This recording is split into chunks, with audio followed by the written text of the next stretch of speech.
mengagalkan rencana. Sepanjang jalan dari rumah Mama Sinta ke rumah mereka, Gianni memilih diam. Ia hanya menatap keluar jendela sambil bersedekap. Ada apa? Tanya Jero. Enggak, jawab Gianni tanpa mengalihkan pandangannya. Apakah kamu marah saat melihat aku bersama Finley tadi? Kami tidak melakukan apapun. Dia hanya mengajak aku berbincang. Itu saja. Gak perlu juga dijelaskan.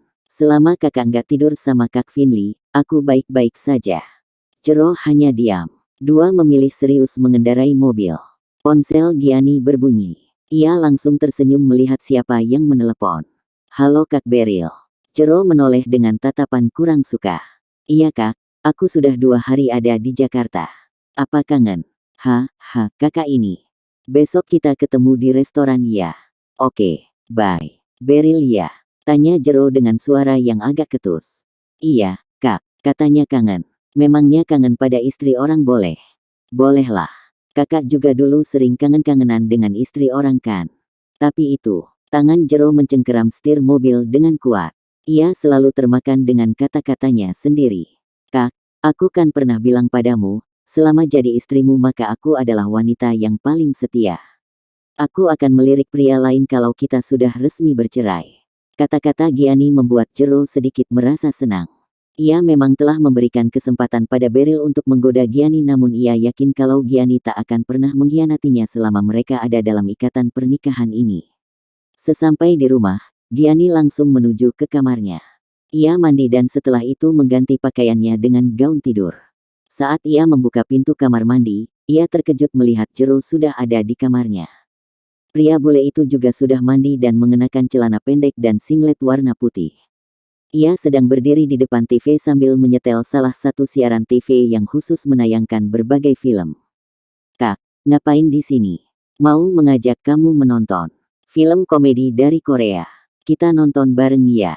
Ujar Jero lalu mendaratkan pantatnya di atas sofa yang memang berhadapan dengan TV. Gianni mengangguk. Ia memang paling suka menonton film komedi. Aku buatkan minuman. Tanya Gianni. Jero menggeleng. Aku sudah gosok gigi. Malas harus gosok gigi lagi. Ayo sini, duduk di sampingku. Kata Jero sambil menepuk tempat kosong di sampingnya. Gianni pun duduk di samping Jero. Film pun diputar. Keduanya larut dalam adegan demi adegan yang kadang membuatnya tertawa terpingkal-pingkal. Tak terasa 2 jam sudah mereka habiskan untuk menonton film. Saat Gianni akan mengganti channel TV, ia merasakan kalau bahunya agak berat. Ketika ia menoleh, ternyata Jero sudah memejamkan matanya sambil bersandar di bahu Gianni. Kak, ayo pindah ke kamar kakak. Gianni menggoyangkan pundak Jero. Jero membuka matanya. Aku ngantuk sekali. Rasanya tak sanggup naik ke lantai 2. Jero langsung melangkah dan berhenti di tepi ranjang. Aku bobo di sini ya malam ini. Kata Jero lalu membaringkan tubuhnya. Gianni hanya menggelengkan kepalanya. Ia pun mematikan TV. Lalu melangkah menuju ke pintu kamar untuk mengunci pintu kamar itu. Kemudian, setelah mematikan lampu kamar, ia ikut berbaring di samping Jero setelah menarik selimut dan menutupi tubuh mereka berdua. Baru saja ia akan tenggelam dalam alam mimpi, ia merasakan tangan Jero memeluk erat tubuhnya dari belakang.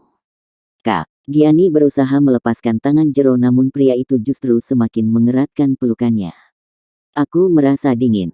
Kamu tenang saja, Palo nggak bangun. Ujar Jero dengan suara yang berat karena rasa kantuk yang sangat berat. Dasar modus. Bilang saja sudah terbiasa tidur sambil memeluk aku, guman Gianni lalu kembali memejamkan matanya. Rapat pemegang saham di pagi ini sudah selesai. Sally, ada jadwal apa lagi setelah ini?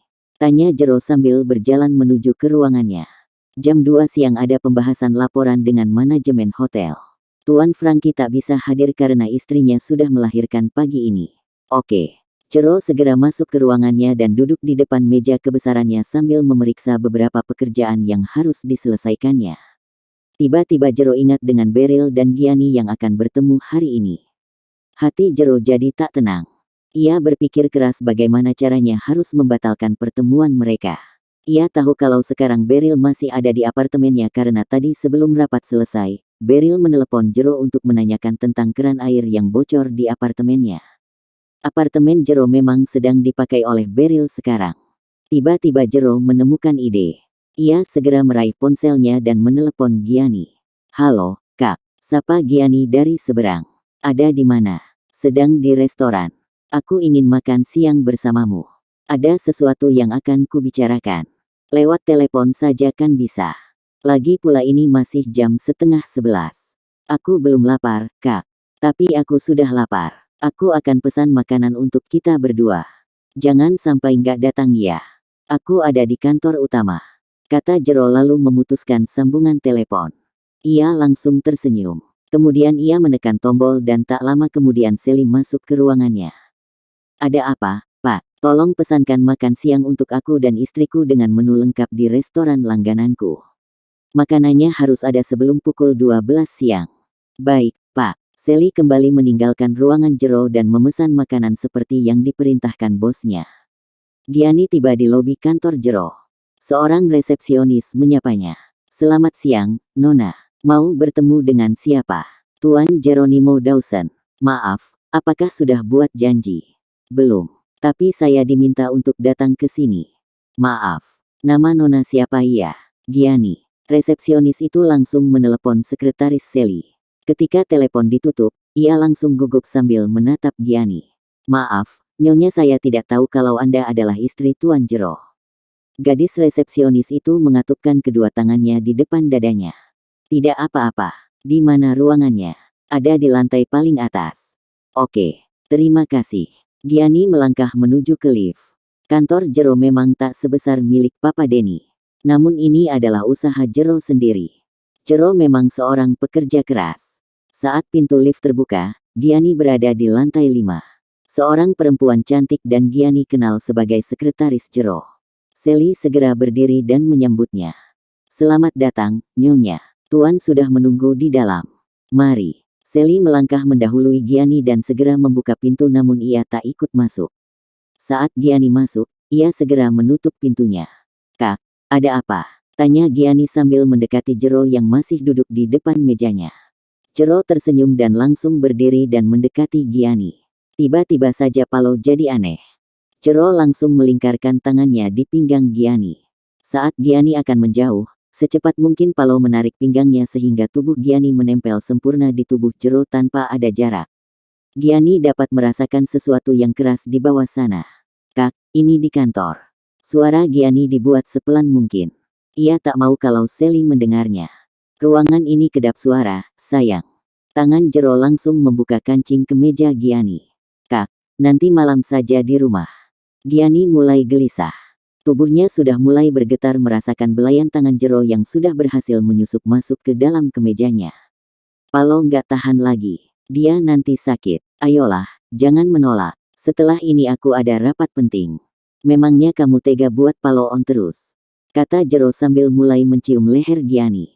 Jero perlahan mendorong Giani ke sofa besar yang ada di ruangannya itu. Jero tak mau kalau Giani berhasil menolaknya. Sally kembali ke tempat duduknya. Ia sudah 3 kali mengetuk pintu ruangan bosnya namun tak ada sahutan apapun. Sally tak berani untuk membukanya. Makanan yang dipesan sudah 30 menit yang lalu tiba. Sally sudah mengatur rapih di tempat makanan dan sudah diletakkannya di meja dorong. Bos lagi ngapian ya di dalam. Apakah mereka sedang bertengkar? Atau apakah mereka lagi sayang-sayangan? Pintu lift terbuka. Frankie keluar sambil tersenyum. Selamat siang. Pak Frankie. Sally terlihat gugup. Bagaimanapun ia dan Frankie dulu pernah punya kisah manis. Jujur kalau Sally masih sering memikirkan pria itu. Halo Sally. Sapa Frankie sambil memegang file yang ada di tangannya. Aku pikir Bapak masih di rumah sakit. Iya. Tapi ada sesuatu yang harus aku bicarakan dengan Jero. Jero ada kan? Frankie langsung melangkah menuju ke ruangan Jero. Pak. Sally terlambat mencegahnya. Perempuan itu hanya berdiri tak jauh dari pintu masuk dengan gugup saat Frankie berhasil membuka pintu dan menutupnya kembali. Wow. Frankie berteriak sedikit terkejut melihat Jero yang baru saja menaikkan celana panjangnya sementara bagian atasnya masih polos. Apakah Finley ada di sini? Tanya Frankie sedikit berbisik sambil berjalan mendekati Jero. Ia dapat mencium bau percintaan yang panas baru saja terjadi di sofa yang tampak berantakan karena bantalnya berserakan di atas lantai. Giani, kata Jero sambil tersenyum dan memakai kemejanya. Giani. Franky terkejut. Iya. Kalian melakukannya di sini. Kayak yang nggak punya rumah saja. Memangnya kalian sudah? Iya. Waktu di Spanyol. Perawan nggak? Perawanlah. Nah, ketagihan kan? Seru Franky membuat Jero membungkam mulut sahabatnya dengan tangan. Diam lu. Nanti Gianni dengar. Franky tertawa. Seharusnya gue sampai 15 menit yang lalu ya. Supaya bisa lihat tontonan gratis. Jero hanya terkekeh. Ada apa? Tanya Jero setelah berhasil memakai pakaiannya secara lengkap. Ada berkas yang harus lu tanda tangani. Gue harus mengirimnya ke Batam. Kenapa nggak dikirim saja? Lu kan sibuk jaga istri yang melahirkan. Berkasnya kebetulan ada di brankas. Jadi nggak bisa diambil oleh orang lain. Kalau lu sudah baca dan tanda tangani, minta Sally untuk mengirimnya melalui fax. Pintu kamar mandi terbuka. Terlihat Gianni keluar sambil merapikan kemejanya yang terlihat sedikit kusut. Halo Kak Franky. Sapa Gianni dengan wajah merona.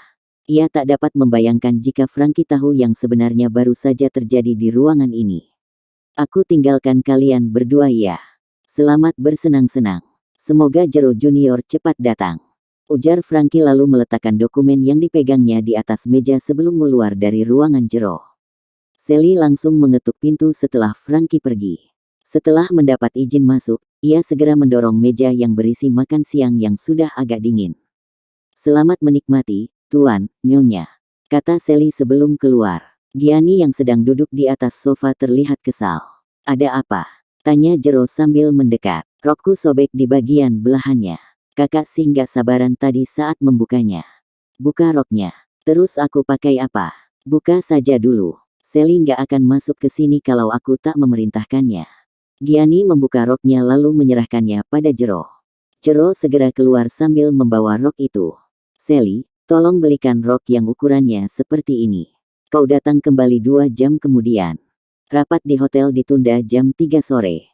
Kata Jero lalu kembali ke ruangannya. Meninggalkan Sally yang tampak bingung.